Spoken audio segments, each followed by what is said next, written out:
Hi everyone, আসসালামু আলাইকুম। আশা করি সবাই ভালো আছেন। নতুন আরেকটা রেসিপি নিয়ে চলে আসলাম আপনাদের মাঝে। আজ করে দেখাবো কক্সবাজারের ফেমাস বার্মিস আচার। এই আচারটা খেতে এতটাই মজা হয় যে আমি তৈরি করার সাথে সাথে পুরো অর্ধেক আচার এমনিতেই শেষ হয়ে গেছে। রোদে শুকানোর জন্য সময় না দিয়ে চুলা থেকে নামানোর পরই সবাই মিলে একদম অর্ধেক শেষ করে ফেলছে। আমি তো অনেক মাস ধরে অপেক্ষা করতেছি কখন আমের সিজন আসবে আর এই আচারটা আমি তৈরি করব। একদম সহজ পদ্ধতিতে আপনাদের সাথে আমি রেসিপিটা শেয়ার করব। আশা করি ভালো লাগবে, তো দেখতে থাকেন।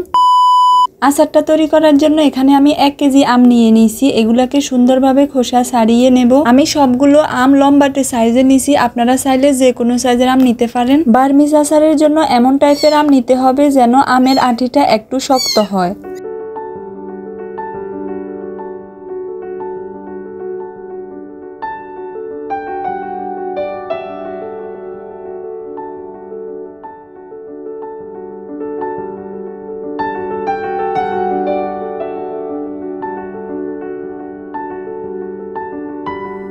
শুরুতে আমটাকে 2 ফালি করে নিতে হবে। আমের ভিতরে যে বীজটা থাকে এটা ফেলে দিতে হবে।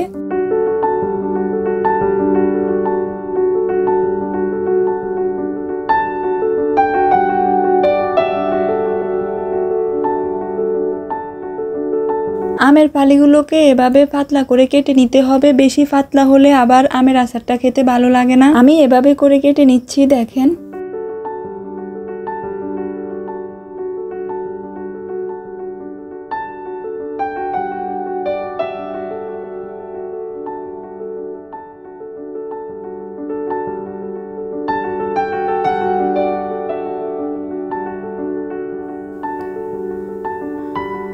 সবগুলো আমকে এভাবে পাতলা করে কেটে নেওয়ার পর দিয়ে দিচ্ছি 1.5 কাপ পরিমাণ চিনি। মিষ্টিটা আপনারা আপনাদের স্বাদ মতো দেওয়ার চেষ্টা করবেন। কেজি আমের ভিতর আমি 1.5 কাপ চিনি দিচ্ছি। চিনির সাথে আমের টুকরোগুলো ভালোভাবে মিশিয়ে নেওয়ার পর 1 ঘন্টা রেস্টে রাখতে হবে। এই 1 ঘন্টায় চিনিগুলো গলে যাবে। চিনিটা গলে যাওয়ার পর দেখবেন অনেকগুলো পানি বের হবে আমগুলো থেকে। তাই আচারটা তৈরি করার জন্য এক্সট্রা কোনো পানির প্রয়োজন নেই। আম থেকে যে পানিটা বের হবে ওইটা দিয়েই আচারটা তৈরি হবে। আমগুলো 1 ঘন্টা রেস্টে থাক। এর ভিতর আমি আচারটার জন্য স্পেশাল একটা মশলা তৈরি করব। দিয়ে দিচ্ছি জিরে 1 চামচ, আস্ত ধনিয়া 1 চামচ, শুকনো মরিচ 4টা, তেজপাতা 2টা, এলাচ 5টা, দারচিনির টুকরো 2টা, মেথি 1/2 চামচ, কালো জিরা 1 চামচ। সবগুলোর সাথে একসাথে মিশিয়ে টেলে নিতে হবে। আমি যেহেতু ভুলে গেছি তার জন্য পরেই ওইটা টেলে নিছি। নেড়ে ছেড়ে সবগুলোকে 1 মিনিটের মতো করে টেলে নিতে হবে। তারপর চুলা থেকে নামিয়ে ঠান্ডা করে আধ ভাঙ্গা করে ব্লেন্ড করে গুঁড়ো করে নিতে হবে। 1 ঘন্টা রেস্টে রাখার পর আমি আমগুলোকে এখন একটা ফ্যানে দিয়ে দিচ্ছি।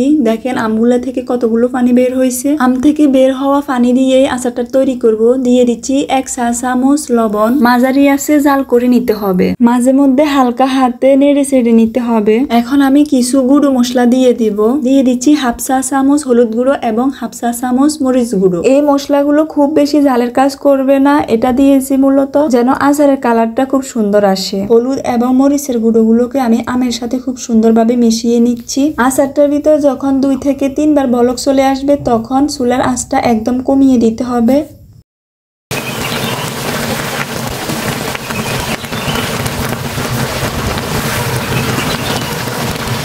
এখন দিয়ে দিব আগে থেকে করে রাখা যে স্পেশাল মশলাটা আমি আচারের জন্য তৈরি করছি, ওই মশলাটাই দিয়ে দেব। এই বার্মিস আচারের স্বাদটা আরো দ্বিগুণ করে তুলে হাতে তৈরি করা এই স্পেশাল মশলাটা। আপনারা যদি এই আচারটা তৈরি করে থাকেন তাহলে অবশ্যই এই মশলাটা হাতে তৈরি করে দেওয়ার চেষ্টা করবেন। আমি হালকা হাতে সবগুলো মশলার সাথে আমের আচারটাকে খুব সুন্দরভাবে মিশিয়ে নিচ্ছি। আপনারা যদি আচারটাকে রোদে শুকাতে চান তাহলে এভাবে করে চুলা থেকে নামিয়ে রেখে দিতে পারেন। আর যদি মনে করেন যে রোদে শুকাবেন না, রোদে শুকানোর ঝামেলাটা করবেন না, তাহলে আরো একটু টেনে নিতে হবে। যেহেতু আমি রোদে শুকানোর ঝামেলাটা করব না তার জন্য আমি আরো একটু টেনে নিচ্ছি।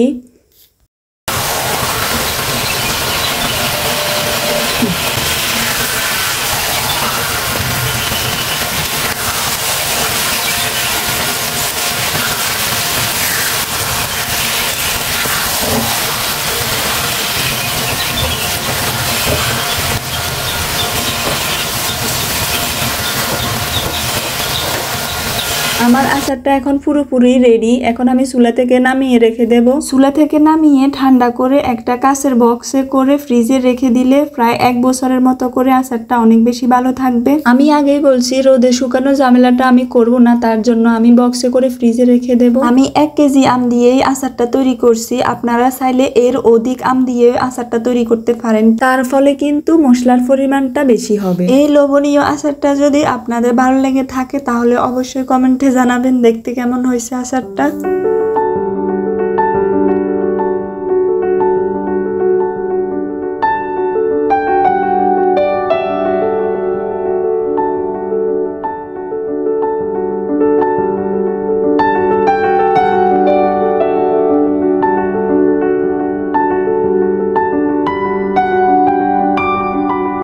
তো সবাইকে ধন্যবাদ এতক্ষণ রেসিপিটা দেখার জন্য। আর যদি ভালো লেগে থাকে অবশ্যই কমেন্টে জানাবেন। আর যদি চ্যানেলে নতুন হয়ে থাকেন তাহলে অবশ্যই সাবস্ক্রাইব করে পাশে থাকবেন। আল্লাহ হাফেজ, আসসালামু আলাইকুম, ভালো থাকেন সবাই।